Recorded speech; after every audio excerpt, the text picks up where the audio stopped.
পরিস্থিতি কি জটিল হতে পারে? পরিস্থিতি কি হবে সেটা তো আমি জানি না, তবে আমি গণতন্ত্রে বিশ্বাস করি। শেখ হাসিনা সরকারের, শেখ হাসিনার পার্টির ওপর যে নিষেধাজ্ঞা আছে সেই নিষেধাজ্ঞা তুলে দেওয়া হোক এবং তাকে রাজনীতি করতে দেওয়া হোক, এই নিষেধাজ্ঞা উঠে যাক। নমস্কার, 7 এভিক নিউজ নেটওয়ার্কে আপনাদের স্বাগত। রোকেয়া সাখাওয়াত হোসেন শুধুমাত্র একজন প্রগতিশীল নারী ছিলেন তাই নয়, স্বাধীনতা পূর্ব ভারতে নারী শিক্ষার প্রসারতার ভূমিকা ছিল অগ্রগণ্য। নারী মুক্তির বার্তা প্রসারের জন্য তার নিরন্তর সংগ্রামের বার্তা সারা বিশ্বকে আলোকিত করলেও আমাদের দেশের মৌলবাদীরা কোনো দিনই তাঁর প্রতি প্রসন্ন ছিলেন না, যার ফলে 1932 সালের 9 ডিসেম্বর এই মহিয়সী নারীর মৃত্যুর পর ফতোয়া জারি করা হয়। কলকাতার কোনো কবরখানায় তাকে সমাধিস্থ করা যাবে না। সেই ফতোয়ার পরে জনৈক উদারমনা মানুষ হাবিবুর রহমানের সোদপুরের গঙ্গা তীরবর্তী বাগান বাড়িতে তাকে সমাহিত করা হয়, যেটি বর্তমানে পানিহাটি বালিকা বিদ্যালয় বলে পরিচিত। আর এদিন সকালে সেই পানিহাটি বালিকা বিদ্যালয়ে উপস্থিত হয়ে নারী মুক্তি আন্দোলনের পথিকৃৎ রোকেয়া সাখাওয়াত হোসেনের প্রতি শ্রদ্ধা জানাতে আসেন আর এক মুক্তিকামী তসলিমা নাসরিন।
সাংবাদিকদের মুখোমুখি হয়ে তসলিমা বলেন, তিনি যে কোনো ধর্মের মৌলবাদের বিরুদ্ধে।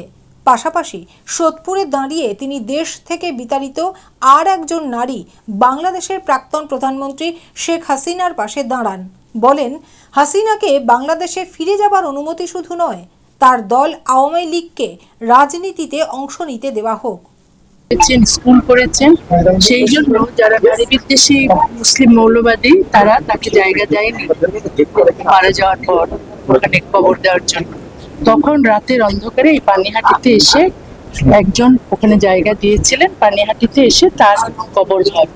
সেই জন্য তাকে আমি এখানে শ্রদ্ধা জানাতে এলাম। এই কারণে আমি নারীবাদী লেখিকাকে সম্মান করি, শ্রদ্ধা করি। তিনি তার সময়ে সংগ্রাম করে গেছেন নারী শিক্ষার জন্য, এবং আমি আমার এখানে আসাটা আরো মুসলিম মৌলবাদের বিরুদ্ধে একটা প্রতিবাদ হিসেবেই আমি এখানে এসেছি। ম্যাম, ইউসিসিআই নিয়ে আপনি বলছেন লাগু করা দরকার ভারত, পাকিস্তান, হ্যাঁ অবশ্যই, সব পৃথিবীর সব জায়গায়। কারণ এটা হচ্ছে ধর্মীয় আইন যদি থাকে তাহলে নারীরা কোনো সমান অধিকার পায় না।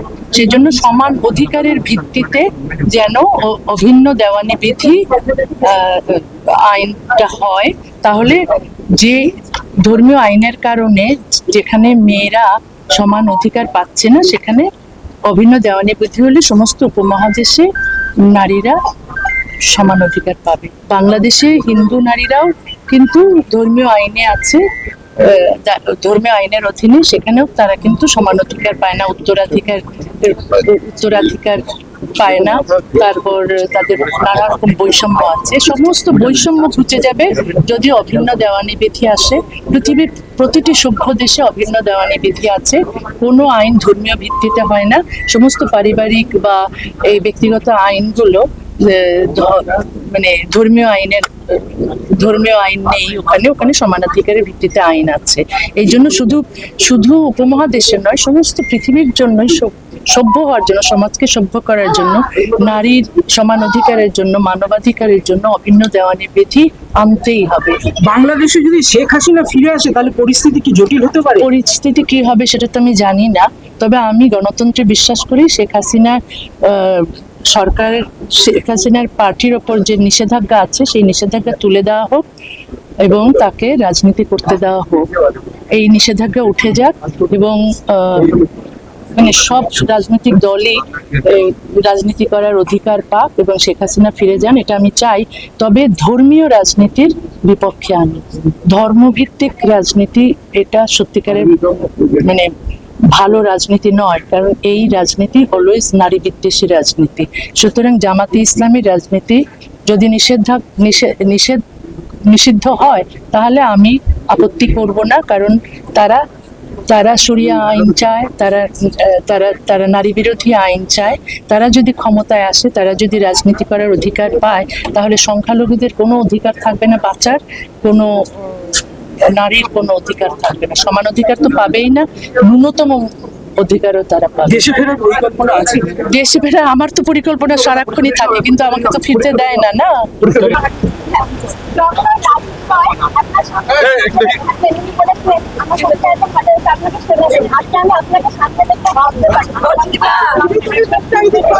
শ্যামল পাল এবং চন্দন সেনগুপ্তের রিপোর্ট 7 এবেক নিউজ নেটওয়ার্ক।